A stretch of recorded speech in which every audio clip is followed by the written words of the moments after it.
This series, Get the Edge, quick-fire tips to help you get better at Football Manager 22. Let's go.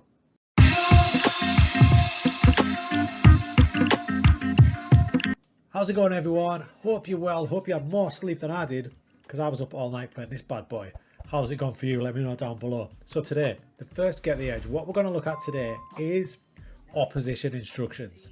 Now let me tell you this year more than ever, opposition instructions are going to be vitally important to get the best out of your team. So we're going to look at a couple now that are the main ones you need to go to. Look, you could spend all day doing OIs, opposition instructions, covering all the players. It's not necessary, just focus on some main ones. They're the ones we're going to look at today. So in front of us there, we've got a wing-back system. Now the reason I've chose this is, you know and I know, that wide centre-back is going to make this formation one of the most appealing to everybody, and a lot of teams are going to play that way. So how can we shut it down? Now your main threats on this system are going to be wing backs left and wing back right. We need to shut them down. If we can shut them down, then their outlets are going to be non-existent and we should take control of the game. So what do we do? When facing a system like this, I would always recommend, if you can, playing a flat four at the back so you've got two men further up wide to do a bit more of a defensive role for you, and I'll show you. So I've got my West Ham team set up here in a 4-4-1-1. It doesn't have to be like this, of course. It could be a 4-4-2, 4-2-3-1, whatever you prefer. But the two key boys in this system are going to be the wingers on the right and the left. And these boys are going to be the boys to shut down the opposition wingbacks. So step one is the generic opposition instructions. So we go to the wingback on the right, David Zappacosta. Decent play, you know. Right-footed. He's right-footed. So always research what foot the preferred foot is. Zappacosta's a right footer. We don't want them going out wide. We're going to congest them in the middle. And to do that, we show onto the foot left. Dead easy, right? Same with the wing back on the left. We want him coming inside to have no outlet out wide.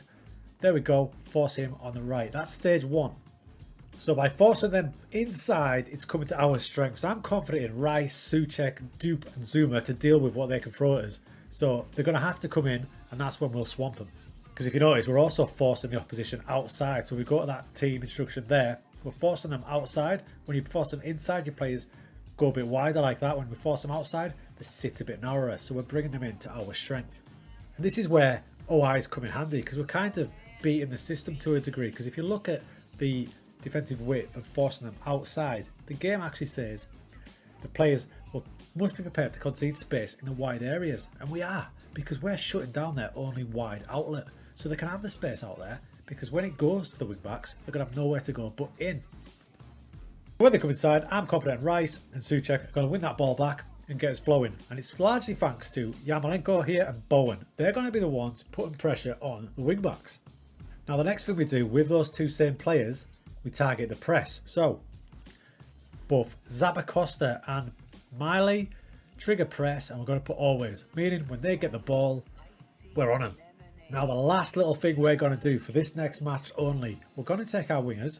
Let's have a look. So we've got Yarmolenko and Bowen, and we're going to ask them both to mark the opposition wing back. So Yarmolenko is on the right hand side. We're going to ask him to mark their left wing back. Okay. And Bowen, we're going to ask him to mark their right wing back. Even more pressure on their wing backs. They've got nothing now. They've got to go through the middle. So we've combined those two opposition instructions with two player instructions for our wingers to cancel out their wing backs. We're going to see it in match now and see if it does the business.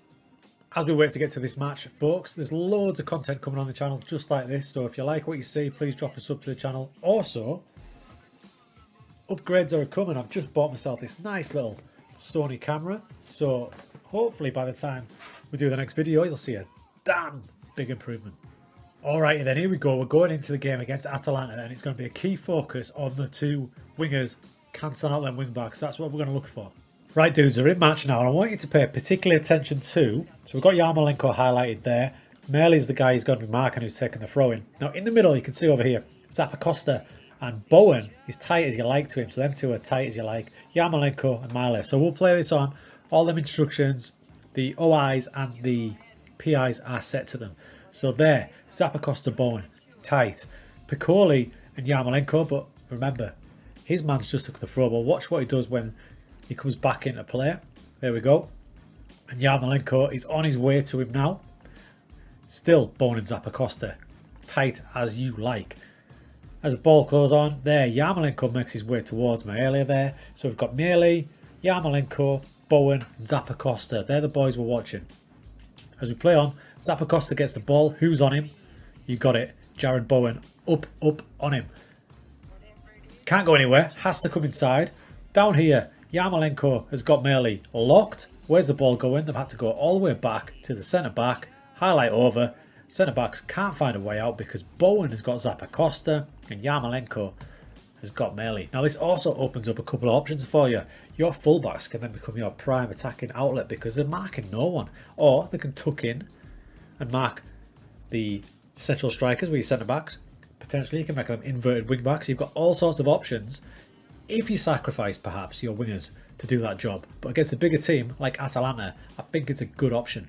I mean, look, as we pick it up, the centre-backs have got no idea where to go. They can't get it out wide to Zappacosta or Melee because they're totally locked down by Bowen and Yarmolenko. Not noted for their defensive work, but they're doing a job. Taloy gets it again to Ilcic. He looks, can't find the pass. Taloy back to Damari. He can't find a pass, and he ends up losing the ball to Antonio, and we get the foul. This isn't to say your wingers won't be effective. Look what's just happened. 21 minutes in. Throwing on the far side, Taloy clears it. Who's it come to? Jared Bowen on the left-hand side. So he's not just defensive-minded. Gets past his man who's Zappacosta. In it goes to Antonio. Boom, boom, shake the room. So it's half-time and here's the average possession without the ball. And it's dead interesting. It'll show you why it works. So if we look over here, we've got Jared Bowen. Nice and wide, quite high up. So he's looking at that wing-back. Same with Yarmolenko. Now remember what I said about the full-backs. They're now able to tuck in because they're essentially marking nobody out wide. So Kufal and Masuaku can tuck in and help centre-backs. As the stats are showing in this game, you can see we've only got 38% of possession, but we've had 7 shots. This technique is ideal for counter-attacking against the bigger teams, like we're proving against Atalanta here. As we play it on, this is the perfect scenario. So Coop Miners has got the ball there. He receives it. Now up on the wide side, we've got Yarmolenko tracking Melee, tracking him. Remember what I said about him doing that and freeing up our fullback, Kufal. So there's Yarmolenko. Ball's here with Coop Miners. He tries to find Melee. Who gets it? Yarmolenko. Kufal picks it up. Now, we've got a 2-on-1 situation because Kufal, a bit more adventurous. He's got no one to mark. Yarmolenko still rock tight to Melee. Kufal goes down the right-hand side. Plays a little 1-2 with Vlasic. Look how open he is because Melee's stuck with Yarmolenko. Kufal gets down the right hand side, whips it across. Antonio! 2-zip. And that's a wrap. We take down Atalanta 2-0, a team that probably should be beating us because they've got class all over the pitch, but we completely locked down their wing-backs. Look at their wing-backs, 6.8 for Zappacosta with a booking, and Melee couldn't get in the game at all. So crew, that is an option when you come against teams that have got those really good wing backs. Think about the way that Chelsea play in the minute, the way that Juve play under Conte. You can shut them down. It gives you a better chance. It may not work all the time, but it's definitely worth exploring. Hey, hope you enjoyed that. There's going to be loads more of these to come, so drop a sub to the channel. Let me know how your saves are going. I'm off now to play a bit of Atletico Madrid.